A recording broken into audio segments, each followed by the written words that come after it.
I think that the balance here is to, you know, so one of the quotes that I really like is truth doesn't care about feelings, Mm, right? And truth, when I mean truth, reality, yeah. right? That you are faced with what is happening in your environment and you can't undo it. Why? Because you have not trained yourself to, stretch or get more capacity and all. And that's a conversation that we don't always have.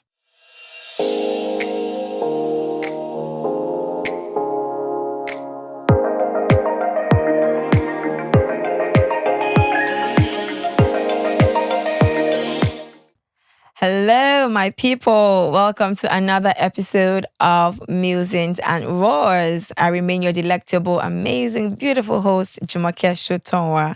So today's episode is something really important and interesting, and I have an amazing person in studio today. We have with us today Adeniran Gbohunmi. Hello, hello, hello, hello, hello. I love him so much because he's my favorite Genza.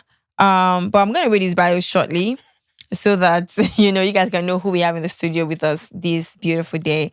We have Adeniran Gbohunmi, who is a portrait photographer and all-round creative who aspires to shape culture one day at a time through creative means. He also called himself the Gen Z pastor. Yep, Yeah. yep, yep. All right, you're welcome to the show this beautiful day, Bomi. Thank you for having me. I'm happy to have you here, especially because I know you. And for the Musing and Rose podcast, what we do is to debunk myths, right? Is to debunk popular opinions that may not necessarily be truth, right? There are things that are flying around on social media everywhere, that are not necessarily truth, but because it's popularly said or popularly known, people think that's how it should be. Yeah. But that's not how it should be. I don't think that's how it should be. And that's why we have these conversations to debunk some of these opinions, right, that are flying everywhere. So today we're going to be talking about Gen Z and mental health. Okay. Right? I mean, you're a Gen Z pastor, so I'm sure you should know how to help, your members, your ma'am. Gen Z members, right? So I have a quote here, a research that was done. I'm just going to read it quickly. It says here that according to a recent study by Ogilvy, 70% of Gen Z individuals believe their mental health requires significant attention and improvement. Additionally, the American Psychological Association highlights that Gen Z is more likely than any other demographic to report mental health concerns, right? So before, just to even be clear, right, who these Gen Zs are. Gen Zs are, refer to a generation between the years that were born between the years 1997 and 2012. All right. So those are the people we refer to as Gen Zs. Now, it's widely known, right, that the situation or the issue of mental health is very popular now. Okay. Right, with among Generation Z, these Gen Zs, right? Why do you think that is, or why has that become so? So firstly, thank you for having me. So this generation, right? First of all, let me just clarify one thing. I'm an SKP, so I'm not completely a Gen Z, Okay. right? So this generation is the first digital native generation, right? They're the first set to really, really enter the whole phone world, social media world completely. That's what they were immersed with when they came in, to the right? So, ideas, popular ideas, all of those kind of things gain traction. So it was easier to spread, right, with that. Like as opposed to millennials, baby bloomers, what they would feed on was so imagine an idea started somewhere where they had a lot of like digital access, right? And let's say, for instance, Nigeria, right? Millennials would catch up on it in Nigeria like maybe years after, right? Why? Because they were not used to the digital, But yeah. for Gen Z, right now, whatever is happening in Beyonce's concerts, whatever is happening in whatever anybody anywhere is, In the world is doing. they have access to it. So it's easier to spread those kind of things, right? So that's why it's gaining more traction because of social media, basically, right? And that's their zone, Like that's where That's they where operate. they operate. Okay, so that means from what I hear, because they were born into the digital age, right? I mean, more than ever before, generation is generation that they came to life and they saw phones and saw these computers and things like that, right? So would we say that they didn't really have that innocent childhood that the baby boomers and the millennials had? So growing up as a millennial, we had the play dates, we had cousins, we had family friends come around and we'll play mommy and Mommy and daddy, daddy, this police kind and thief. police and thief, those kind of games. We made good use of our time with the people around us, right? But with the Gen Zs, because they grew up with social media, with digital, with technology, would we say that that's what has caused this, will I say, fragile psyche where they're not able to withstand, some situations, would we say that? Yeah, I 70-80% agree because even the sets that can undo more, that can stay and old touch, be patient, and all of those kind of things, you can draw a link with the people that brought them up. Okay. Right. There are several research that has been done, right? There's this funny research that I even found out like maybe last week that millennials and Gen Zs, they use social media at the same rate. Right. But it has more negative effect on Gen Zs than millennials. Why? Because of background, because of what they have been exposed to before. So, for instance, if I have my dad uses, as in, is always on social media, always, right? Like your dad right now. Presently, oh my God, right now, your dad is cool. Cool. His coolness is so it can legit and do whatever comes to him, right? More than I'm not even trying to form I'm strong or anything, but whatever information he gets, if he sends it to me, check out this thing, particular, check out this thing, and sometimes we sit down, we say that, what do you think about this thing? His perspective is different from mine. Why? Because of the mental agility, the strength that he got from a couple of things, community, like physical community, right? What social media does is sometimes detach you from people close around to you. you. So you're living in a bubble, an echo chamber, like an illusion, right? So I can be saying I like you, but I can't necessarily see it because I'm not in your physical space, right? So I can say I like you, but I don't. But what you get from online is that this person most likely likes me, but real life. So what I can, and that's why our parents, they always have all these issues with family. They're like, if you see this person, you know that this person is a wicked person. Why? Because they experience that in firsthand physically. But for online, you can't necessarily tell. And that's like this thing. So they don't have it's like the millennials or like us. I mean, I've been opportunity to do police and thief and all of those kind of things. Right? They don't have it like that because of, I think strongly because of lack of physical community. Building. Yes, I think that.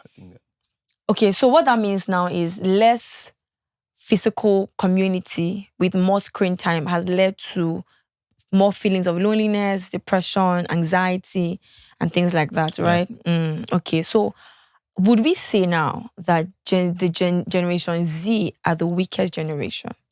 Would we say that? Weakest in terms of what? So in terms of that mental agility, right? So we've established the fact now that because they didn't really have that community growing up, that people feeling around them, it has caused them to feel more lonely, more depressed, more anxious. So would we say that has caused them to be weak? In terms of, if you find Gen Zs now in the workspace, different places, they are the first to up and leave. Oh, this place is toxic. Oh, my boss spoke to me this way. Oh, but that can be interpreted as, sorry about that. But okay. That can be interpreted as we're having a conversation. I love that. Yeah. So that can be interpreted as knowing what they want.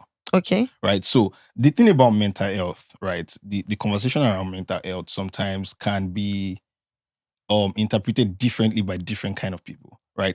If I sit down now, what I want to see from mental health is I would restrict it to maybe depression. Sometimes I don't even think workspace environment because I'm not In 95. I'm not a 95 and all, so I don't even see Gen Zs do all. I hear it like news, right? But like other news, it might be false. It might not But be have you completely worked with true. Gen Zs before as a creative? I have.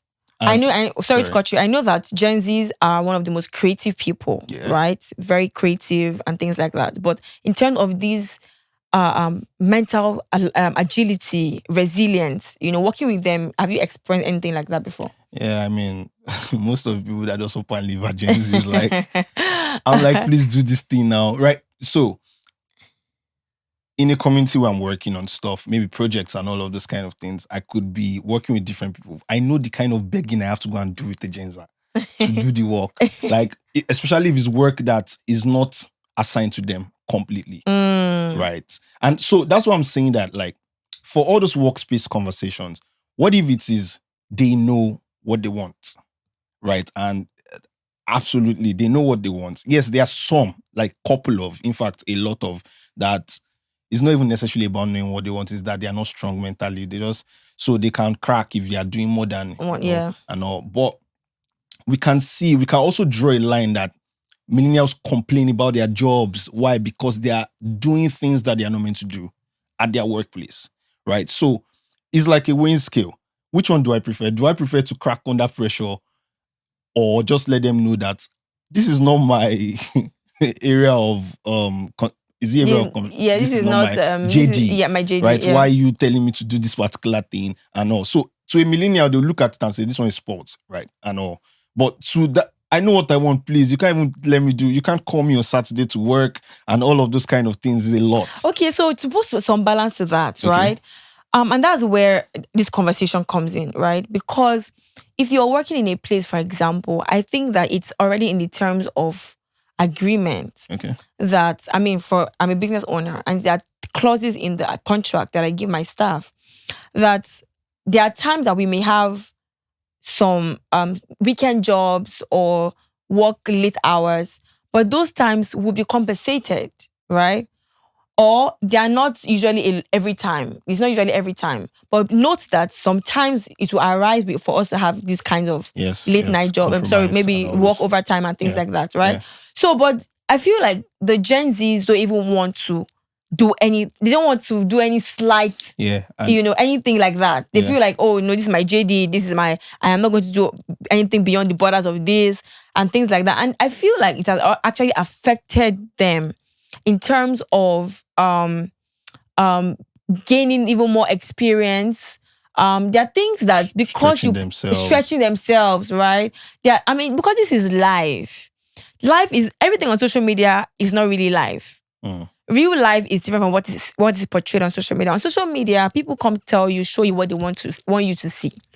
But in real life, based on some things that you put yourself through, you've been able to stretch on different places, you have some experiences, you're able to do other things as you go along life, right? You're going to grow up, you're going to have children, and I'm really, really particular about even Gen Z children, to be honest. When they have kids, I'm like, God, how would they that generation, how is it going to be, So it's a conversation. I'm just like, okay, where do we draw the line? How do we begin to help the Gen Z with this mindset of, oh, this is only what I'm going to do because it's only my job description. And I understand the fact that people can also take advantage of that. What I mean by that is, and maybe that's where the rebellion is coming from. Where I don't want you to take advantage of me because, oh yes, I'm working here and every time you give me this and I know that there's a line that has to be drawn. I know Gen Zs are very big on boundaries and things like that, right? I'm not disputing that fact, but what I'm saying is, let's not get to the other side of the pendulum where we're not willing to even do something, make our hands dirty, have experiences, and just give of ourselves where we find ourselves. That's where I think we need to have a balance to this conversation. Yeah, I agree with you. I think that the balance here is to, so one of the quotes that I really like is, truth doesn't care about feelings, right? And truth, when I mean truth, reality, right? That you are faced with what is happening in your environment and you can't handle it. Why? Because you have not trained yourself to, stretch or get more capacity and all. And that's a conversation that we don't always have. right? Especially with the Gen Zs, right? We don't have those kind of conversations. And that's the thing, right? The problem is, how do we appropriate this solution? How do we appropriate these conversations? Are we talking at them, or we are talking to them, or we are Do we having have this empathy? Are we exactly, right? empathizing with them to Like, are see you their seeing their perspective? perspective? And when you are disseminating your own information on how they can do it, are you being reasonable, not arguing at them and saying this is what I think you should do? And all. There are sometimes we have to do that. Absolutely, We have some to say the people, yeah, truth. definitely. This thing you're doing is wrong. This is bad character. You cannot do this. This is toxic. This is wrong. You can't, and all. But there are some times where there's that conflict, like, but it's not my JD and all of this. Let's even use that it's not my JD. But this is not what I'm meant to be doing. Okay, I get this is not what you're meant to be doing. But do you know that there are sometimes you would need to, all those kind of In conversations. life, yeah, exactly. yeah. And what that ties to is that can help their mental health, right? That can help them be in better shape, right? Because of perspective. So rather than cower, like, they're giving me this thing. And when you give them a better perspective that, okay, what if you see it from this light? Like, oh, you're stretching yourself. It helps them have better hope. Oh, okay, this is perspective I'm having. I might get this thing later. This is what I can do. I can grow. I can do this and all. So that helps them not go into some worry or anxiety or all of those kind of things. Yeah. So I'm sorry. I You're going. Yeah. Like, so the perspective can help them. The perspective can help shape their mental health. It can help shape their minds to take on more things, right? And all. And when your mind and not is just cave in and give up at every slight challenge they face. Exactly. Okay. So when your mind is able to undo some things, right, you are better, let me chip in the scripture where it says, James was talking and said that, we love thy wish above all things that thou mayest prosper, even as your soul prospers. Like, your life begins to get in better shape, right? To begin to have like better perspective to things when you can, work on your mind. You can build the capacity of your mind to all things, right? Okay. So, I mean, I love where you just what you said about the scripture. So, would we say that knowing God can help with balance with mental health? Because from research, the Generation Z are the ones that are really less likely to know God and have a relationship with Him and things like that. So, would an active relationship with God really help, bring that perspective, bring that hope, for the mental health of a Gen Z? Definitely, because like the scriptures is filled like with a plethora of people who were intimate with God, right? And they had struggles. They had, struggles, but God was their source, and they gained a lot of strength from God. Let's pick David for example. If you look through the book of Psalms, there are sometimes David's like 1 minute is saying, God, I love you, I praise you, and all of those kind. The next minute is saying, God, where are you? Yeah. Right. And you would see that he's always going back to God, right? God, I've looked for you in different places, but I know that you are right there, right? Psalms 23, the most popular, Psalms, right? It's talking about how God is there, even in the midst of the shadow of the valley of death and all of those kind of things, right? So we can talk about other people in the scriptures. Paul even talked about when, pierced on every side and all of those kind of things, but we are not. So the reason why Paul is not downtrodden, because even though he has been pierced on every side, is because of his connection to God. Right? There's a perspective that being with God gives you, right? There's that hope, right? Jesus Christ in me, the hope of glory, right? And there are many scriptures about I'm able to take on everything that life throws at me. Life throws at me. Like Jesus Christ is going and is saying that, I'm going to leave peace with you.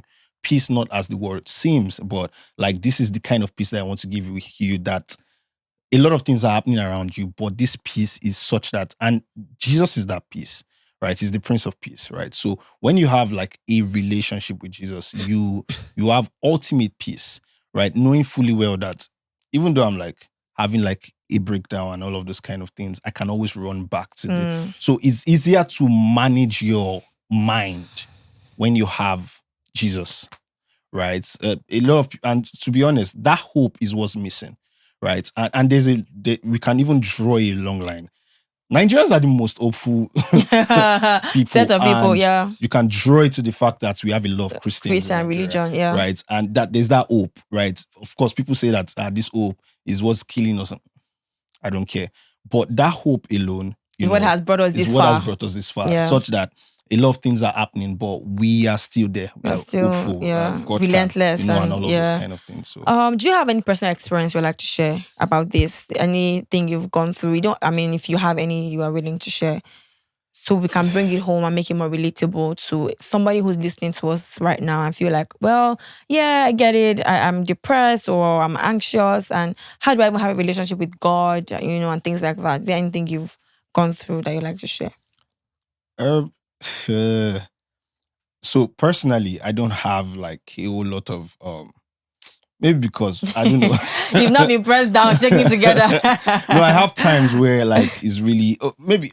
I mean, I can't necessarily talk about my breakup period, but I mean, one of the things that helped me, right, that period was really God though. Like me, I even thought that when you have breakups, right, you can't have a conversation with God about it. You just have to move on and all. But I found myself a couple of times, saying, God, what happened? What do I do? Especially when you don't have closure, right? I didn't have closure that period. I didn't know what was going on and all. And, I had a conversation with one of my friends and he said, it's only God that can give you closure. It's only God that opens and closes the door. I love And then it. that was revelation for me. But, from there, what I did was really talk to God about, what's going on. And then, scriptures came in. It was weird because relationship now, it's not that. But like when you look at everything that goes on in your mind for, you begin to see that God is interested. About everything. Hebrews talks about the fact that we don't have a high priest that is not touched by the feelings of our infirmity. Exactly. So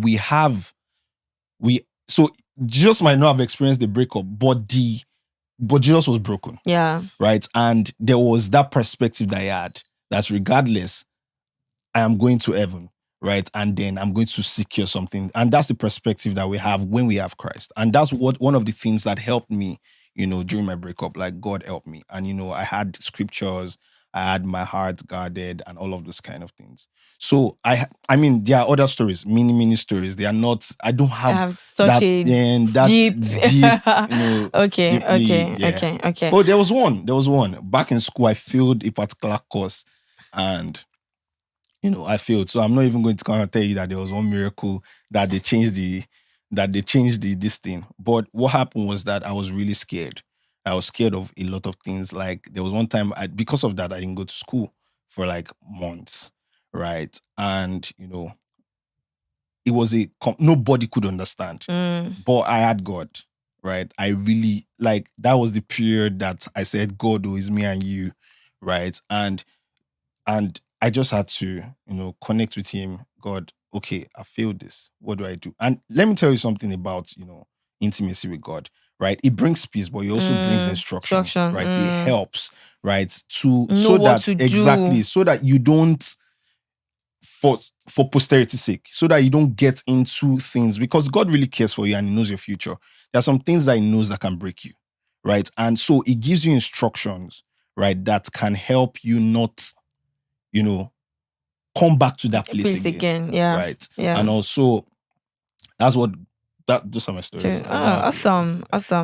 So, I mean, just anyone listening right now, you're a Gen Z and feel like we're not here to even talk down at you. We understand that these things happen. You can have mental breakdown, stress, anxiety and things like that. But what will really help at the end of the day, social media will not really help. That's the truth. It can't help. Not even will not, can't help. Right? It's only God that can help, right? Yeah. It's only God that can give you the peace that you really, really desire. I remember of a scripture in Genesis chapter 1 where the Bible says God created man and woman and God had to breathe into man, right? So there's a space that only God can feel. See that breath that he gave us, that he breathed into us.